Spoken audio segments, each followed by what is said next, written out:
The San Francisco Ballet recently celebrated its 75th anniversary by commissioning 10 new works.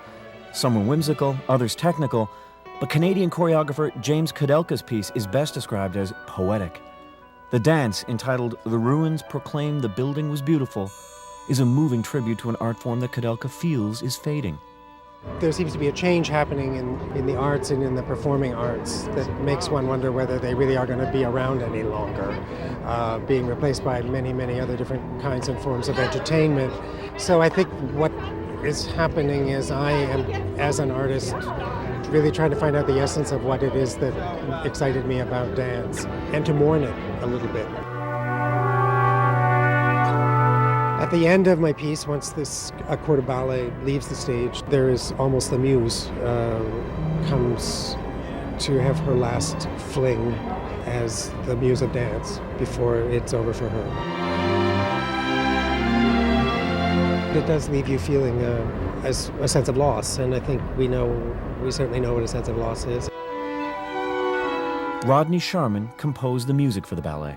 The wonderful thing about working with James is how much he trusts other artists, and so the amount of artistic freedom I had was tremendous. All he asked was, firstly, to keep the music as transparent as possible. Secondly, he said that he wanted the ending of the piece to express all of the hope and none of the ability. The buzz in the theater is that this is the most beautiful ballet of all 10 commissions, and people are very excited about it. Oh, thank you. Kudelka brought in another Canadian, Jim Searle from Hoax Couture, to design the costumes. We presented ideas that were basically almost ran as they were right from the start. We didn't have to revise too much. Jim arrived in San Francisco with mock-ups of everything that they were going to wear, and they really didn't even I felt that they really didn't even have the staff to handle that there was that much expertise in the building at the time, trying to figure out what it was.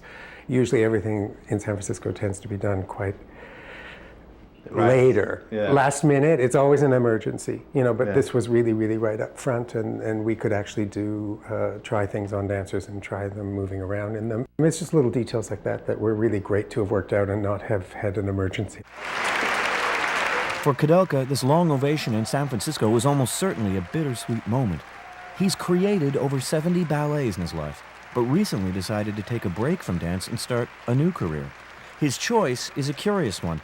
Kudelka plans to be a baker in the small, picturesque town of Victoria, Ontario.